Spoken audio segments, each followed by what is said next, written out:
দূরে সে পাশে বসে, পায়ে পায়ে কখনো চলে যায় দূর। এ জীবন উদযাপনের সুর, রেডিও রেডিও জাদু, এগিয়ে চলার সুর, রেডিও রেডিও জাদু। 90.8 megahertz community radio, Jadavpur university. শুরু হচ্ছে আমাদের বিশেষ অনুষ্ঠান ম্যাটিক্স কৃষি পাঠশালা। এই অনুষ্ঠানে আমরা ভূমি সুরক্ষা এবং চাষবাসের নানান দিক নিয়ে আলোচনা করব। সঙ্গে থাকবেন কৃষক এবং কৃষি বিশেষজ্ঞরা। ভারত সরকারের রাসায়নিক ও সার মন্ত্রকের উদ্যোগে এবং ম্যাটিক্স ফার্টিলাইজার অ্যান্ড কেমিক্যালস লিমিটেডের সহায়তায় অনুষ্ঠানটি সম্প্রচার করা হচ্ছে।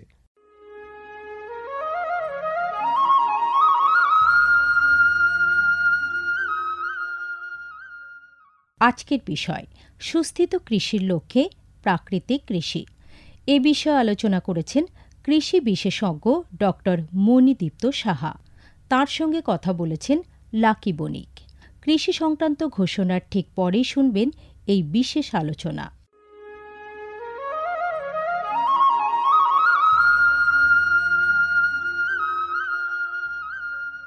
অর্থনৈতিক বিষয় সংক্রান্ত ক্যাবিনেট কমিটি তাদের ২৮ জুন ২০২৩ সভায় পিএম প্রণাম নামক একটি প্রকল্প অনুমোদন করেছে। এই প্রকল্পের উদ্দেশ্য হল ধরিত্রী ও মৃত্তিকার পুনরুদ্ধার, পুষ্টি, উন্নতি সাধন এবং তা নিয়ে সচেতনতা বৃদ্ধি। গ্রামীণ স্তর থেকে শুরু করে আমাদের সকলের প্রচেষ্টা মাতৃভূমির যত্ন ও স্বাস্থ্য রক্ষার জন্য এই অনন্য পদক্ষেপকে ফলপ্রসূ করে তুলতে পারে। এই প্রকল্পের মূল লক্ষ্য হল কৃষিতে রাসায়নিক সার এবং কীটনাশকের অত্যধিক ব্যবহার দূর করা। বাড়তি ফলনের জন্য সার ও কীটনাশকের অতিরিক্ত ব্যবহার মাটিকে অসুস্থ করে তুলছে, কমিয়ে দিচ্ছে তার উৎপাদন ক্ষমতা। মাটির পুষ্টি আর সুরক্ষার জন্য প্রাকৃতিক অথবা জৈব সারের ভূমি পরীক্ষা ভিত্তিক সুষম ব্যবহার করা প্রয়োজন। পাশাপাশি দরকার জৈব ও প্রাকৃতিক চাষ পদ্ধতি এবং সম্পদ সংরক্ষণ প্রযুক্তি, যেমন সমন্বিত কৃষি ব্যবস্থা, ক্ষুদ্র সেচ, মালচিং, মাটির ক্ষতিকারক খনন না করা, ঘুরে ফিরে বিভিন্ন ফসলের চাষ ইত্যাদি। চাষবাসের এই টেকসই পদ্ধতিগুলো মাটির উর্বরতা বাড়াবে, পরিবেশ দূষণ কমাবে এবং দীর্ঘমেয়াদী উৎপাদনশীলতাকে শক্তিশালী করবে। সারের সুষম ব্যবহার শুধু মাটিই নয়, সার্বিকভাবে পরিবেশের স্বাস্থ্য রক্ষা করে। সুষম সার ব্যবহারের অর্থ হল উদ্ভিদকে তার প্রয়োজনীয় পুষ্টি উপাদানগুলি সঠিক পরিমাণে এবং অনুপাতে, সঠিক সময়ে এবং উপযুক্ত পদ্ধতিতে দেওয়া।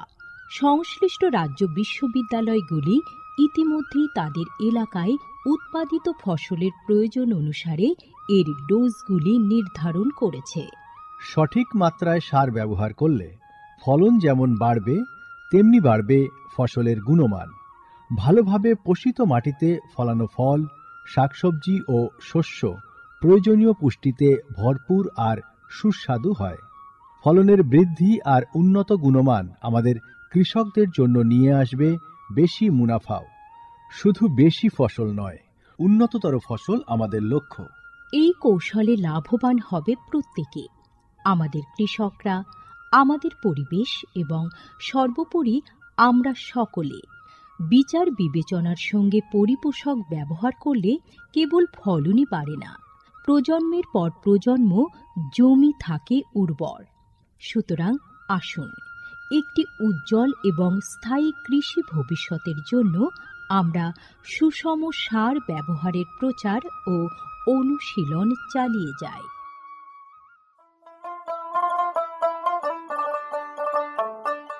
বিকশিত ভারত সংকল্প যাত্রা বা VBSY এর একটি গুরুত্বপূর্ণ অংশ হল ভারত সরকারের সার বিভাগ দ্বারা PM প্রণাম স্কিম এবং কৃষিতে ড্রোন ব্যবহারের প্রচার।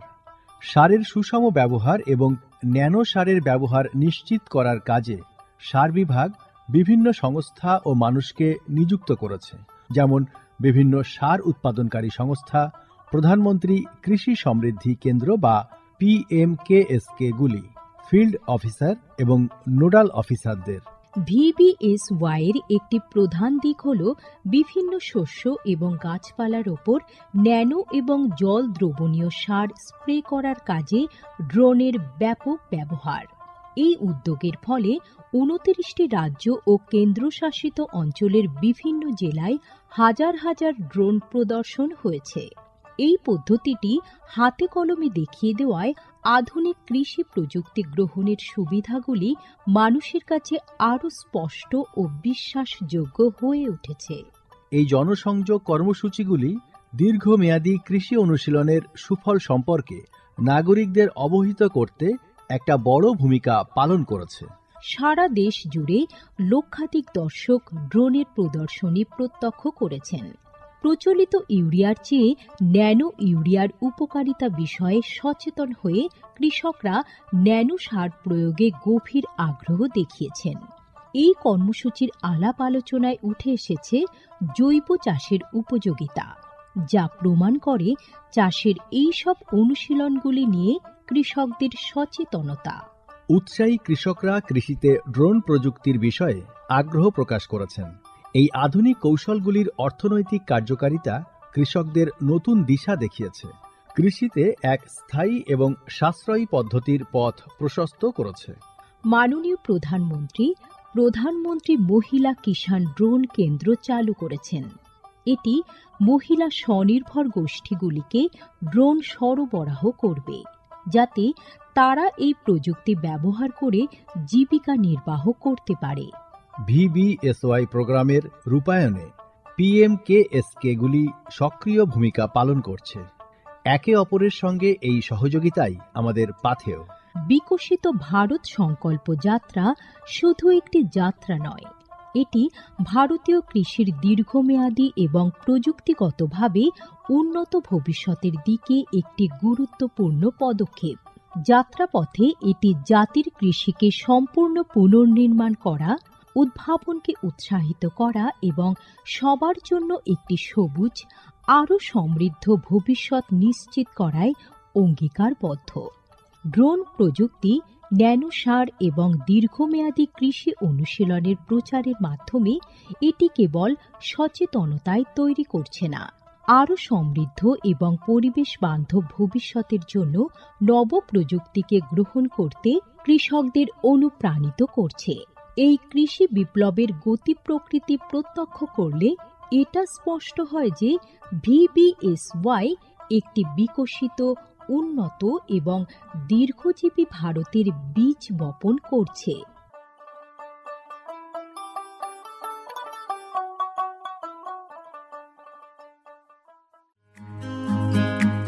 ভারতে যে সার কোম্পানিগুলির সবচেয়ে দ্রুত গতিতে বৃদ্ধি পাচ্ছে, ম্যাটিক্স ফার্টিলাইজার্স অ্যান্ড কেমিক্যালস লিমিটেড তার মধ্যে অন্যতম। পশ্চিমবঙ্গের পানাগড়ে অবস্থিত তাদের কারখানায় বছরে 12.5 লক্ষ টনের উপর ইউরিয়া সার উৎপাদন হয়। ভারত সরকারের গ্রিনফিল্ড প্রজেক্ট হিসেবে স্বীকৃত এই কারখানায় তৈরি হয় ডক্টর ফসল। ইতিমধ্যেই যা পূর্ব ভারতের সর্বাধিক বিক্রিত ইউরিয়া সার হয়ে উঠেছে। কৃষি উন্নয়ন ও ভূমি সুরক্ষা, ক্ষুধা, অপুষ্টি ও দারিদ্র্য দূরীকরণ, গ্রামীণ এলাকা ও বস্তি উন্নয়ন, লিঙ্গ সাম্য, পরিবেশ, স্বাস্থ্য, শিক্ষা ইত্যাদি নানান বিষয়ের উপর জোর দেয় ম্যাটিক্সের CSR প্রকল্পগুলি।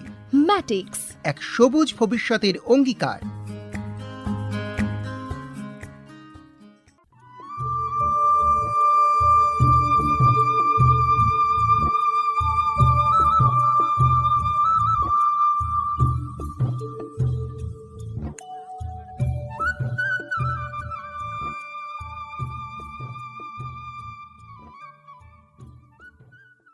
আপনারা শুনছেন ম্যাটিক্স কৃষি পাঠশালা, আর আমাদের আজকের আলোচনার বিষয় সুস্থিত কৃষির লক্ষ্যে প্রাকৃতিক কৃষি।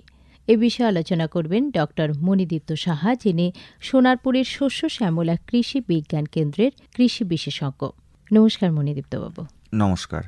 এই যে আজকে আমাদের আলোচনার বিষয় যে সুস্থিত কৃষির লক্ষ্যে প্রাকৃতিক কৃষি, মানে প্রাকৃতিক কৃষি নিয়ে আমাদের আজকের বিশেষ আলোচনা। তো প্রাকৃতিক কৃষি এই বিষয়টা কি? মানে আমরা জৈব পদ্ধতিতে চাষের কথা শুনেছি, কিন্তু আলাদাভাবে প্রাকৃতিক কৃষি কেন? হ্যাঁ, নমস্কার। এটা আজকের খুব কঠিন বাস্তব যে আমাদের এই যে আজকের উন্নত কৃষির মূল যে ভিত্তি সেটা কিন্তু মূলত রাসায়নিকের ওপরই নির্ভর করে রয়েছে।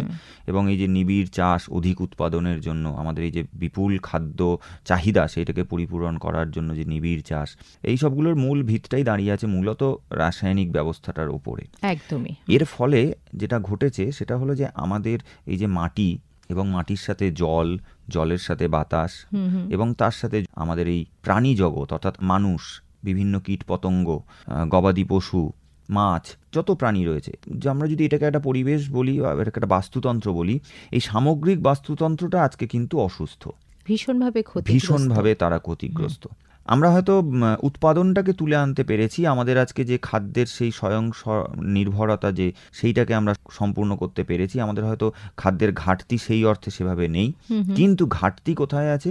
ঘাটতি আছে এই জায়গাটায়, এই যে মাটি, জল, বায়ু বা প্রাণীজগৎ, এই যে বাস্তুতন্ত্রটা, তাদের সুস্থতার ঘাটতিটা রয়েছে। তো সেই জায়গায় দাঁড়িয়ে জৈব কৃষির কথা বলা হয়েছিল এবং জৈব কৃষি খুব ব্যাপকভাবে গৃহীত হয়েছিল এবং সেটা খুব কার্যকরীভাবে সব জায়গায় হচ্ছে। তারপরে যেটা এসেছে সেটা হলো প্রাকৃতিক কৃষি বা ন্যাচারাল ফার্মিং। এই ন্যাচারাল ফার্মিংটা আসলে একটা ব্যবস্থাপনা। এই পদ্ধতিটা কবে থেকে? হ্যাঁ, এই পদ্ধতিটা যে আমি বলবো যে খুব নতুন তাও নয়, আবার খুব পুরনো তাও নয়। এটা একটা কনসেপ্ট বা একটা ধারণা, তার বিস্তারিত ব্যাপারে আসছি। তো এই প্রাকৃতিক কৃষিকাজ জিনিসটা কি? আমরা প্রকৃতির মধ্যে রয়েছি এবং কৃষিকাজ করছি। সেই কৃষিকাজটাকে আমরা প্রকৃতির সাথে সাম্যাবস্থায় থেকে যদি আমি করি, তাহলে আমি খুব সহজভাবে বলবো সেটা প্রাকৃতিক কৃষিকাজ। আমি যদি একটু বিজ্ঞানসম্মতভাবে বলার চেষ্টা করি, তাহলে প্রাকৃতিক কৃষিকাজ হলো এমন একটা ব্যবস্থাপনা যেখানে প্রাকৃতিক সম্পদকে আমি কাজে লাগিয়ে আমার এই কৃষিকাজটাকে করব, অর্থাৎ ফসল উৎপাদন করব, যেখানে মূলত কৃষিজ বাস্তুতন্ত্র সমন্বিত একটা চাষবাস হবে। যেখানে আমার যে জায়গাটায় আমি কৃষিকাজটা করছি সেই জায়গার যত প্রাকৃতিক সম্পদ রয়েছে সেইটাকে আমি সঠিকভাবে ব্যবহার করে আমি ফসল উৎপাদন করব এবং সেই ফসল উৎপাদনের ক্ষেত্রে কিন্তু কোনো বাস্তুতন্ত্রই ক্ষতিগ্রস্ত হবে না। এটাই আমার প্রাকৃতিক কৃষির মূল লক্ষ্য। সেখানে মাটির জৈব বৈচিত্র্য, আমার যে আঞ্চলিক বা যে জায়গায় আমি চাষ করছি তার যে গবাদি পশু রয়েছে তাদের যে ব্যবহার, তাদের বর্জ্য পদার্থের ব্যবহার, আমার যে ফসল রয়েছে সেই ফসলকে সঠিক পদ্ধতিতে চাষ এবং এই যে উৎপাদিত যে সম্পদ হবে তার সঠিকভাবে ব্যবহার, এই জিনিসটাই হচ্ছে প্রাকৃতিক কৃষিকাজের মূল লক্ষ্য বা আমাদের মূল ধারণা। আচ্ছা, তাহলে এই যে প্রাকৃতিক কৃষিকাজ, এই ধারণাটা কোথা থেকে এসেছে? হ্যাঁ, এই প্রাকৃতিক কৃষিকাজের ধারণাটা আমাদের আজকে নতুন নয়। এটার সূচনা হয়েছিল জাপানের এক দার্শনিক যার নাম ছিল মাসানোবু ফুকুওকা, এবং তিনি এই পদ্ধতি বা এই ধারণাটার প্রচলন করেছিলেন, যেটাকে তখন বলা হতো যে কোনো রকম কাজ ছাড়াই কৃষিকাজ হবে। অর্থাৎ আমরা যখনই কোনো কাজ করি তার মানেই সেখানে আমাদের একটা স্বার্থ থাকে যে আমি সেখান থেকে ফসল উৎপাদন করে আনবো, আর সেই স্বার্থের জন্য আমি কিন্তু আমার এই প্রকৃতির বিভিন্ন রকম ব্যবহার করি, বিভিন্ন রকম কাজ করি, সেই কাজটা করা যাবে না। মানে আমরা যেটাকে বলি যে একেবারে খুব সাবলীলভাবে যে চাষটা হবে, সেটাই হচ্ছে এই ধারণার মূল একটা জায়গা। তো এই যে প্রাকৃতিকভাবে এই যে কৃষিকাজ, ওনার ফুকুওকার যে ধারণাটা, সেইটাই পরবর্তীকালে প্রাকৃতিক কৃষিকাজ হিসাবে সেটাকে মানে পরিচিত হয়, যেটা প্রথমে ওনার নাম ছিল যে জিরো বাজেট ন্যাচারাল ফার্মিং, অর্থাৎ কোনো রকম খরচ ছাড়াই সেই ফার্মিংটা হবে। তো সেটাকে একটু পরিবর্তিত করে, পরিমার্জিত করে সেটাকে এখন আমরা ন্যাচারাল ফার্মিং বা প্রাকৃতিক কৃষিকাজের নাম দিয়েছিলাম। এই যে জিরো বাজেট যেটা আমরা বললাম ন্যাচারাল ফার্মিং, সেইটার নীতিগুলো আমরা যদি দেখতাম, সেখানে 5টা নীতি ছিল। সেটা হচ্ছে শূন্য সার, মানে কোনো রকম সার বাইরে থেকে ব্যবহার করা যাবে না, শূন্য কীটনাশক ও আগাছানাশক, অর্থাৎ কোনো রকম এমন কিছু ব্যবহার করা যাবে না যেটা প্রাণী বা পোকা বা মাকড় বা আগাছা তার কোনো ক্ষতি করে, অর্থাৎ আমি কারোর ক্ষতি করতে পারবো না। শূন্য নিড়ানি, অর্থাৎ সেখানে কোনো রকম আগাছা দমন, নিড়ানি এইসব কাজ করা যাবে না। শূন্য ডাল ছাঁটা, অর্থাৎ কোনো রকম ডাল ছাঁটা যাবে না, গাছের কোনো ক্ষতি করা যাবে না। অর্থাৎ সম্পূর্ণ ব্যবস্থাটাই প্রাকৃতিকভাবে নিজের গুণে নিজের মতো করে সাবলীলভাবে হবে, সেখান থেকে আমরা উৎপাদনটাকে নিয়ে নেব আমাদের ব্যবহারের জন্য। এটা মূলত আমাদের দেশে Shri Subhash পালেকারজি zero budget natural farming এই ধারণাটাকে নিয়ে আসেন এবং সেটাই পরবর্তীতে রূপ নেয় আমাদের প্রাকৃতিক কৃষি হিসাবে, যেটা আমাদের এই যে বাস্তুতন্ত্রটা রয়েছে সেই বাস্তুতন্ত্রটাকে সাম্যাবস্থায় ফিরিয়ে আনার জন্য। এবং এই যে আমরা যে মাটির স্বাস্থ্য, ফসলের স্বাস্থ্য, আমাদের স্বাস্থ্য, জল, বায়ু, এদের স্বাস্থ্যের কথাগুলো বলছিলাম, সামগ্রিকভাবে এই স্বাস্থ্যগুলোকে যাতে ঠিক থাকে সেই ব্যবস্থাটা নিয়ে আসা হয়েছিল এই ন্যাচারাল ফার্মিং এর কনসেপ্টটার। তাহলে এই যে প্রাকৃতিক কৃষির ধাপগুলো কি কি, হ্যাঁ। নীতিগুলোর কথা তো আপনি বললেন হ্যাঁ। কিছুক্ষণ আগে। প্রথমেই বলি যে আমাদের এই প্রাকৃতিক কৃষির যে উপচার বা উপাদানগুলো ব্যবহার করা হবে সেগুলো কিন্তু সবই আমাদের এই গবাদি পশুর যে বর্জ্য পদার্থ বা আমাদের এই আশেপাশে যে প্রাকৃতিক জিনিসপত্র পাওয়া যাচ্ছে সেইগুলো ব্যবহার করেই উৎপাদন আচ্ছা, করা হয়। আচ্ছা। তো বীজামৃত হলো এই প্রাকৃতিক কৃষির প্রথম ধাপ, যে ধাপে আমরা বীজকে শোধন করি। হুম হুম বীজামৃত আমাদের তৈরি হয় গোবর, গোমূত্র, চুন এবং ওই যে জায়গায় আমি চাষ করছি সেই জায়গার মাটি ব্যবহার করে। হুম হুম কারণ প্রাকৃতিক কৃষির আমি মূল লক্ষ্যটাই বলেছিলাম যে আমি যে অঞ্চলে বা আঞ্চলিকভাবে চাষ করছি সেই যে বাস্তুতন্ত্রটা মাটির রয়েছে, সেখানে যে জীবাণু রয়েছে, সেই জীবাণুটাকে বৃদ্ধি করা। প্রাকৃতিক আচ্ছা। কৃষির কিন্তু আমরা যদি একটু গভীরভাবে দেখি তাহলে আরও একটা দিক হচ্ছে প্রাকৃতিক কৃষিতে মাটির জৈব বাস্তুতন্ত্র বা জৈব উর্বরতা বা জৈব স্বাস্থ্যকে উন্নত করাটা কিন্তু একটা মূল লক্ষ্য। বেশ। তো বীজামৃত তৈরি করে বীজ শোধন করাটা প্রাকৃতিক কৃষির 4টে উপাদানের মূল উপাদান। দ্বিতীয়ত হলো জীবামৃত। জীবামৃত হলো এমন একটা উপাদান যেটার সাহায্যে আমরা মাটির যে জৈব স্বাস্থ্য সেটাকে আরও বৃদ্ধি করতে পারি। সেক্ষেত্রে আমরা ব্যবহার করি হচ্ছে গোবর, গোমূত্র, বেসন, গুড় এবং জল। এই মিশ্রণটা দিয়ে আমরা একটা মাটির যে উপকারী জীবাণু যারা রয়েছে তাদের একটা কনসোর্সিয়া তৈরি করি। এইটা ব্যবহার করলে আমার মাটির যে জৈব বৈচিত্র্য, জৈব কার্যকলাপ, জৈব কার্যকারিতা এইগুলো বেড়ে যাবে। তাহলে দ্বিতীয় ধাপ গেল হচ্ছে আমাদের জীবামৃত। তৃতীয় ধাপ হচ্ছে মালচিং বা আচ্ছাদনা, অর্থাৎ আমার মাটিকে ঢাকা দিয়ে রাখতে হবে। এই ঢাকা দেওয়ার কারণ মাটিতে যে জল রয়েছে তাকে সংরক্ষিত করা, মাটির তাপমাত্রাকে সংরক্ষিত করা, মাটির যে জৈব যে জীবাণু যারা রয়েছে তাদেরকে সংরক্ষিত করা, মাটিতে যে অন্যান্য অসাম্য ব্যবস্থা তৈরি হয়, লবণ তৈরি হয়, সেই ব্যবস্থাটা যাতে তৈরি না হয় সেইটাকে রোধ করা।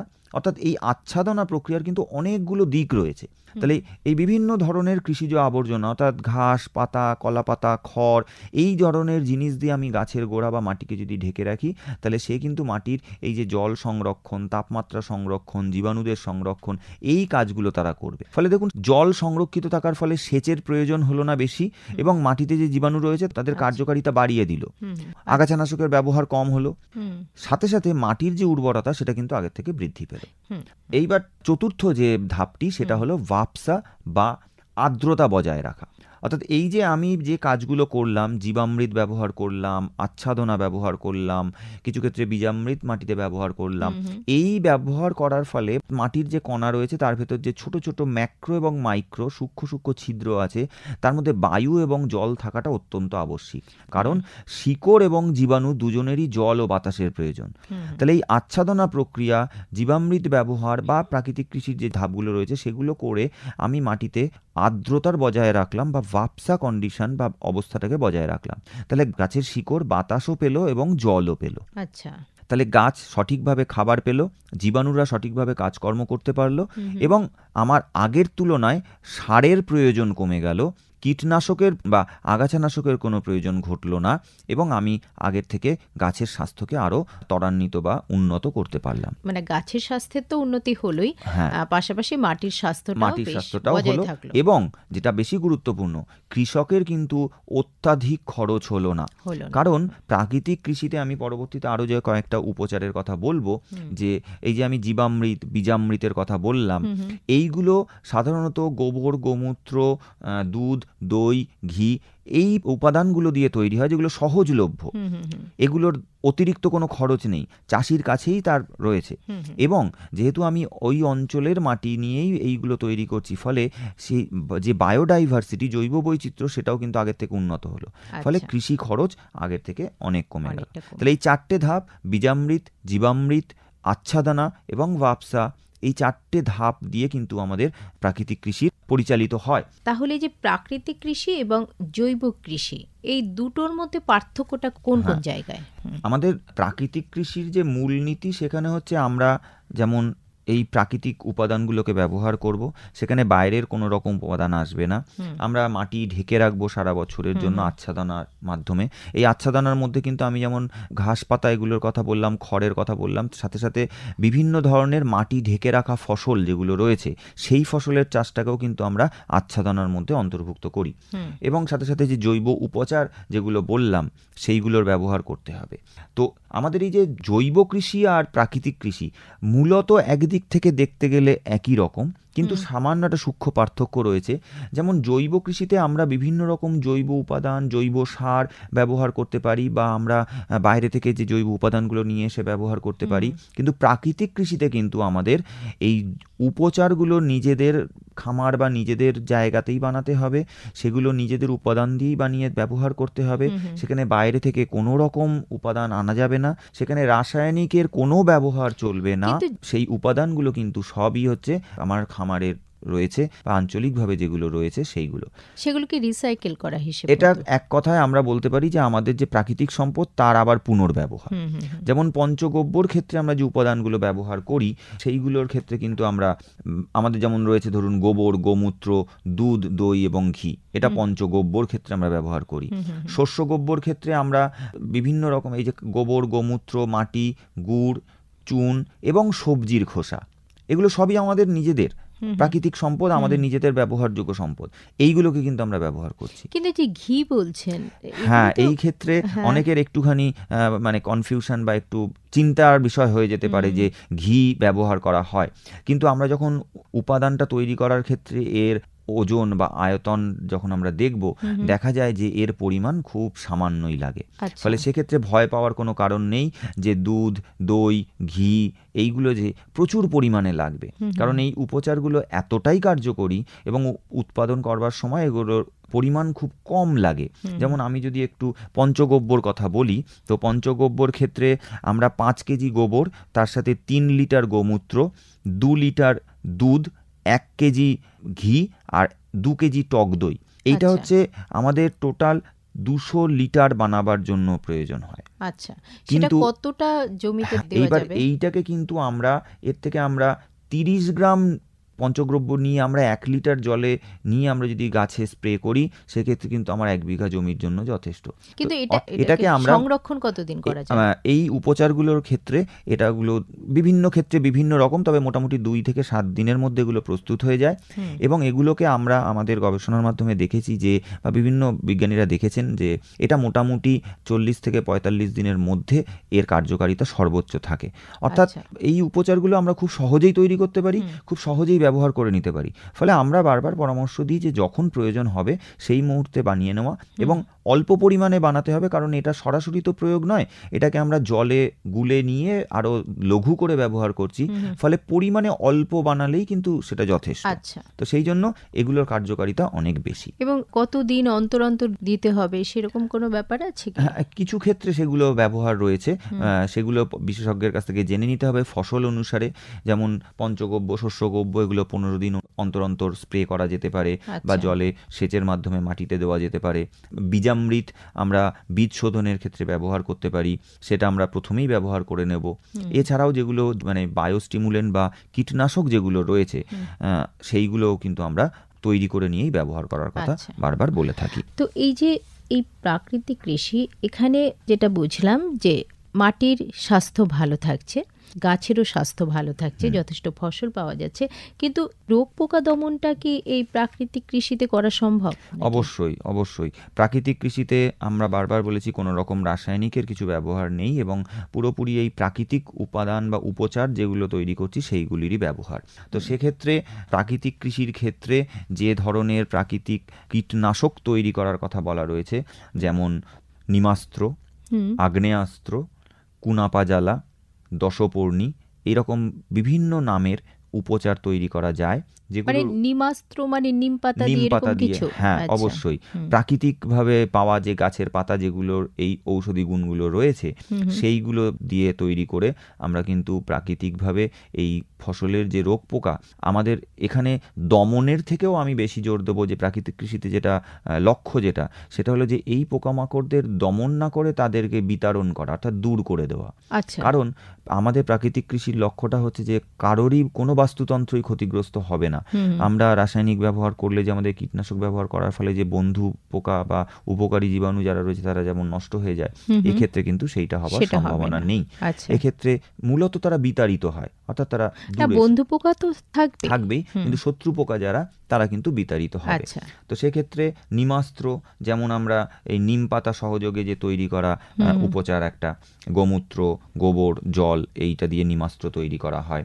আগ্নেয়াস্ত্রর ক্ষেত্রে গোমূত্র, তামাক পাতা, রসুন, লঙ্কা, নিম পাতা এবং জল মিশ্রণে আগ্নেয়াস্ত্র তৈরি করা হয়। এইরকম আরও যে নাম আমি কিছু বললাম, যারা এই বিষয়ে আগ্রহী হবেন তারা এইটার সম্পর্কে আরও বিস্তারিত জেনে নেবেন। তো কুনাপাজালা, দশপর্ণী, এইরকম নামে বিভিন্ন উপচার রয়েছে যাদের দুর্দান্ত কীটপতঙ্গ দূর করার ক্ষমতা রয়েছে। তো সেইগুলো তারা যদি তৈরি করেন, আর এইটা তৈরি করবার জন্য অত্যাধিক কোনো খরচ নেই, তারা সহজেই তাদের বাড়িতে তৈরি করতে পারেন। তো করে তারা যদি প্রয়োগ করেন, সেক্ষেত্রে কিন্তু তাদের কৃষি খরচ কমবে, ফসলের উৎপাদন আগের থেকে ভালো হবে অনেক। তো কৃষকদের মধ্যে এই যে প্রাকৃতিক কৃষিকাজের ওপরে যাতে উৎসাহটা আরো বাড়ে, তো সেই জন্য আমাদের ভারত সরকারের কৃষি দপ্তর থেকে তাদেরকে সচেতন করার জন্য নিশ্চয়ই অনেক উদ্যোগ নেওয়া হয়েছে। তো সেগুলো কি কি যদি একটু বলেন, কিভাবে তারা এই প্রাকৃতিক কৃষির ওপর গুরুত্ব প্রাকৃতিক দিচ্ছে? কৃষিকে কৃষকদের কাছে আরও পরিচিত এবং তাদের গ্রহণযোগ্য করে তোলার জন্য অনেক দিন ধরেই এই প্রাকৃতিক কৃষি নিয়ে কৃষি দপ্তর থেকে বিভিন্ন উদ্যোগ চলছে এবং বর্তমানে national mission on natural farming এই নামে যে কাজটি চলছে ভারত সরকারের কৃষি দপ্তরের এবং আইসিআরের কৃষি বিজ্ঞান কেন্দ্রের মাধ্যমে এই কাজটি চলছে। এবং সেক্ষেত্রে কৃষকদেরকে প্রতিনিয়ত বিভিন্ন ট্রেনিং, অ্যাওয়ারনেস ক্যাম্প, এগুলোর মাধ্যমে তাদেরকে সচেতন করা হচ্ছে প্রাকৃতিক কৃষি সম্পর্কে, যাতে তারা তাদের আগামী দিনের যে কৃষি খরচ, অর্থাৎ তাদের কাছে যেটা বোঝা যে এই খরচটা, সেটা তারা কমিয়ে আনতে পারেন এবং ভবিষ্যতে যাতে তারা এই প্রাকৃতিক কৃষিটাকে গ্রহণ করে নিয়ে তাদের কৃষিকাজটাকে আরও সুন্দরভাবে, সুস্থিতভাবে গড়ে তুলতে পারেন এবং আগামী দিনে আমাদের এই যে বাস্তুতন্ত্র, যেটা মাটি, জল, বায়ু এবং আমাদের যে প্রাণী জগতের স্বাস্থ্য, এগুলো যাতে সব কিছু ঠিকঠাক থাকে, সেই জন্য প্রাকৃতিক কৃষিকে তারা যাতে গ্রহণ করেন, সেই জন্য বিভিন্ন উদ্যোগ নেওয়া হচ্ছে। তো তার মধ্যে বিশেষভাবে উল্লেখযোগ্য national mission on natural farming এই নাম দিয়ে এই প্রজেক্টটি চলছে বিভিন্ন কৃষি বিজ্ঞান কেন্দ্রের মাধ্যমে সারা দেশ জুড়ে, এবং সেক্ষেত্রে জোর দেওয়া হচ্ছে যাতে কৃষকরা এটা সম্পর্কে আরও সচেতন হন এবং তারা এগিয়ে আসেন এই প্রাকৃতিক কৃষিটাকে গ্রহণ করবার জন্য। বেশ, সুস্থিত কৃষির লক্ষ্যে প্রাকৃতিক কৃষি, এটাই ছিল আমাদের আজকের ম্যাট্রিক্স কৃষির পাঠশালার বিষয়। আর আলোচনা করলেন ডক্টর মণিদীপ্ত সাহা, যিনি সোনারপুরের শস্য শ্যামলা কৃষি বিজ্ঞান কেন্দ্রের কৃষি বিশেষজ্ঞ। অনেক ধন্যবাদ আপনাকে। ধন্যবাদ।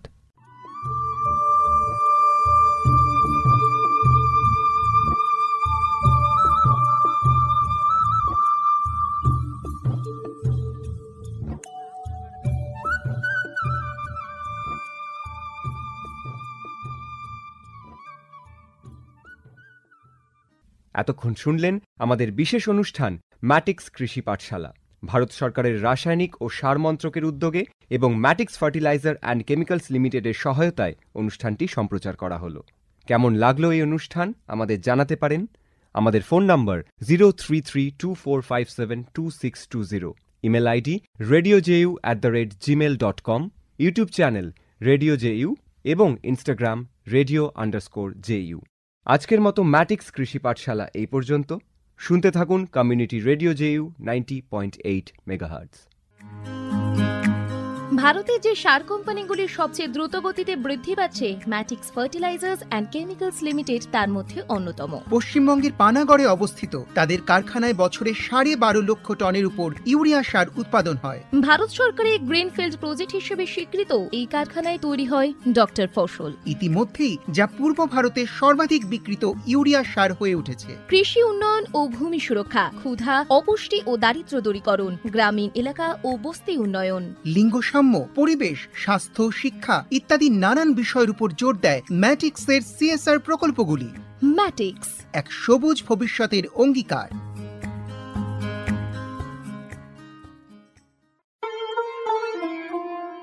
মুক্ত চিন্তার পথে ভিন্ন মননের খোঁজ, কমিউনিটি রেডিও যাদবপুর। আপনারা শুনছেন কমিউনিটি রেডিও যাদবপুর 90.8 মেগাহার্টজ। এই বেতার সম্প্রচারটি যাদবপুর বিশ্ববিদ্যালয়ের technical education quality improvement programme TEQIP-র অংশ।